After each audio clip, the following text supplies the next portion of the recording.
आऊज़ु बिल्लाहि मिनश शैतानिर रजीम बिस्मिल्लाहिर रहमानिर रहीम।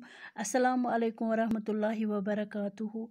प्यारे बच्चों, आज हमारा सबक है हवा, क्लास 5th का। जब हम सांस लेते हैं तो नाक और मुंह के ज़रिए हवा हमारे फेफड़ों में दाखिल हो जाती है। येलि अस शाह निवान छ नस्ति हंद ज़रिए अस के ज़रिए छ यह हवा वातान सानन फेफड़न मन, सानन शुशस मज, यथ वनान छ लंग्स, तथ मज छ गसान यह दाखिल। हवा को हम देख नहीं सकते, असन हवा हेकान वशित की, लेकिन महसूस कर सकते हैं, मगर महसूस च अस हेकान करित। अगर गर्म हवा आस सान चम छ बासान गर्म हवा, अगर सर्द हवा आस अस छ बासान सर्द हवा। हवा छन अस हेकान वचित की, मगर महसूस छ हेकान करित।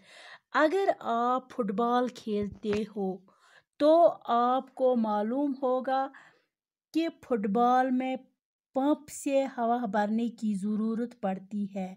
अगर तुम फुटबॉल गिंदा तह आस्यो पता कि फुटबॉलस मज हवा भर पंप सहित हवा भरन, इमिच ज़रूरत अत हवा भरने ज़रूरत, अत पंप सहित हवा भरन।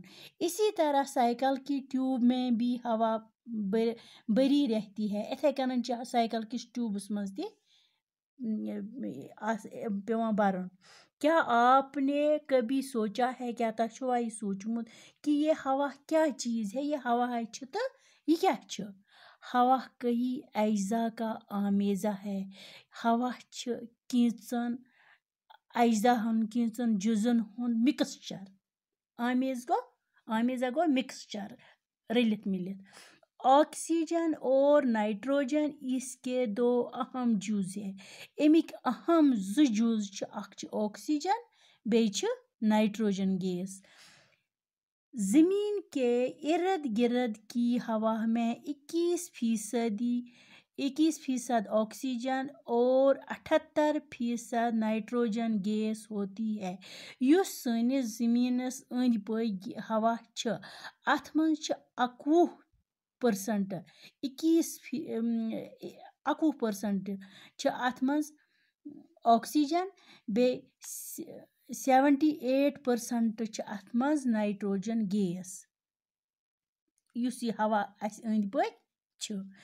इनके अलावा हवा में पानी के बुखारात और गर्द गुबार के छोटे छोटे ज़रे भी पाए जाते हैं।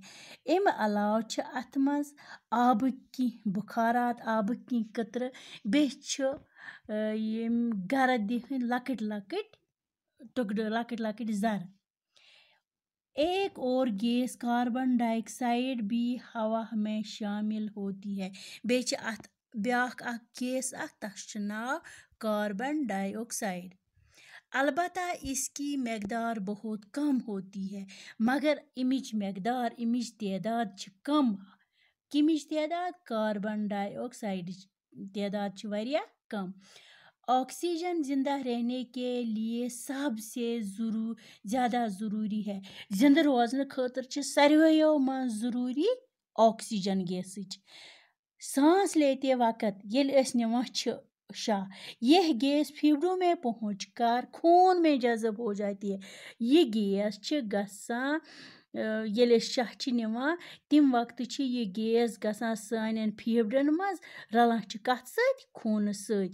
और खून की गर्दिश से, येली खून की गर्दिश सत छ ये ऑक्सीजन हमारे जिस्म के हर हिस्से तक पहुंच जाती है। ये ऑक्सीजन छ सारे सानिस जिस्मस मज वाता। ऑक्सीजन हमारे जिस्म में गुज़ा को बदन का जुज बनाती है। युस हसी ये ऑक्सीजन छ, युस अस खेवान चेवान छ, यह छ बनावान ऑक्सीजन अत गुज़ा सानि बदनुक अख हिस्सा अख। ये हमारे जिस्म में गर्मी पैदा करती है। बे छ ये ऑक्सीजन सानिस जिस्मस मज पैदा करान गर्मी। हमारे जिस्म में रोज़ाना तकरीबन 1 किलोग्राम ऑक्सीजन जज़ब होती है। तकरीबन छ सानिस जिस्मस मज प्रथ दो किलोग्राम गसा ऑक्सीजन जज़ब। ऑक्सीजन की एक खासियत ये है, अमिच खासियत छी ये ऑक्सीजन कि ये खुद नहीं जलती, ये पान दजा की, लेकिन चीज़ों के जलने में मदद देती है, मगर चीज़न छी ये जालनस मज मदद दिवान। खुदा हाफिज।